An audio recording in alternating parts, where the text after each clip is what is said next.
갑오징어 조류. 경험이 아직 많지 않지만 정보정리 차원에서 만들어 보았다는 점 감안 부탁드려요.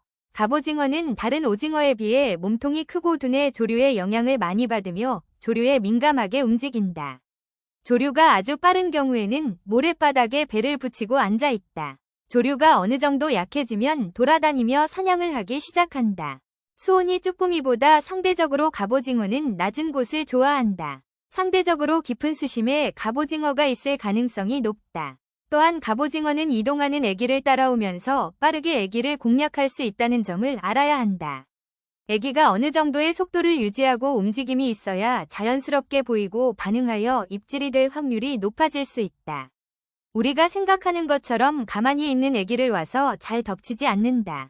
수심이 깊지 않은 곳에서는 채비를 들어 운영하고 또는 액션을 살짝 주고 중간 바닥 확인을 하는 순간 입질 가능성이 높다. 수심이 좀 나오는 곳은 갑오징어가 바닥에 있을 확률이 높고 또한 수심이 깊으면 채비를 바닥을 유지하기가 쉽지 않다. 그래서 가지줄을 좀 더 길게 주는 것이 수심 깊은 곳에서는 유리하다.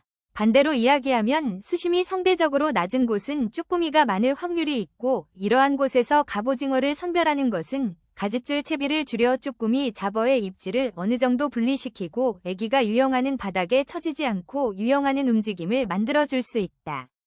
갑오징어의 움직임이 가장 활발한 시점은 만조와 간조 전후라고 할 수 있겠다. 물이 아예 멈추면 활동량이 극히 떨어지고 수온에 따라 날물과 들물의 활성도는 달라질 수 있다.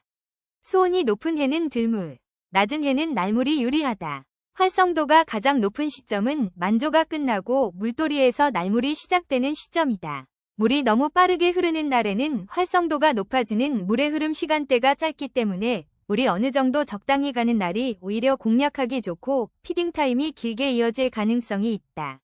날짜를 선정할 때 물의 세기가 중간 정도 물때에 만조가 아침 7에서 8시 정도에 있다면 아침 피딩과 어울려 환상적이라 할 수 있겠다. 적어도 만조가 낚시 중간에 있는 시간에 고르면 될 듯하다. 가지줄 길이 조류가 멈추면 15에서 20cm, 봉돌 길이, 직결이 가능. 조류가 적당하면 35에서 40cm, 봉돌보다 손가락 하나 정도 길게, 조류가 강하면 50에서 60cm, 봉돌보다 한 뼘 정도 길게. 여기서 중요한 것은 같은 시간대라도 포인트에 따라서 조류의 흐름이 틀리다는 것이다. 그래서 유동채비를 사용하거나 그때그때 채비 변경을 해줘야 한다. 조류가 빠르지 않고 적당할 때는 봉돌을 바닥에서 살짝 띄운 상태에서 애기가 유영하는 듯하게 스테이를 주고 그 상태에서 살짝 들어 올려보면서 입질을 파악한다.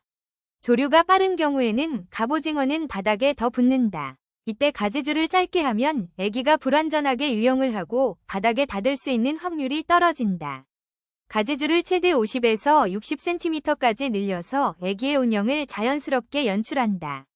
봉돌은 라인이 수직으로 서도록 무게를 늘려 바닥에 붙여 5초 정도의 스테이를 주면서 운영하도록 한다.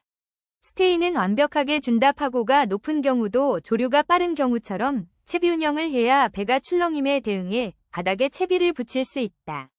그렇지 않으면 채비가 위아래로 춤을 추면서 갑오징어 공격을 어렵게 만든다. 바닥에서 톡톡하면서 봉돌을 운영하면 쭈꾸미가 잡힐 확률이 높다. 물이 약하게 가는 곳에는 채비 2개를 쓰면 시인성을 높이는 듯하다. 살짝 띄워 운영을 해주면 갑이 공략 가능성이 높다. 둘 다 직결 채비를 할 경우에도 물이 빠르지 않다면 효과가 좋다. 하지만 수심이 깊은 곳은 물의 저항이 강해서 채비 1개가 효과적이다.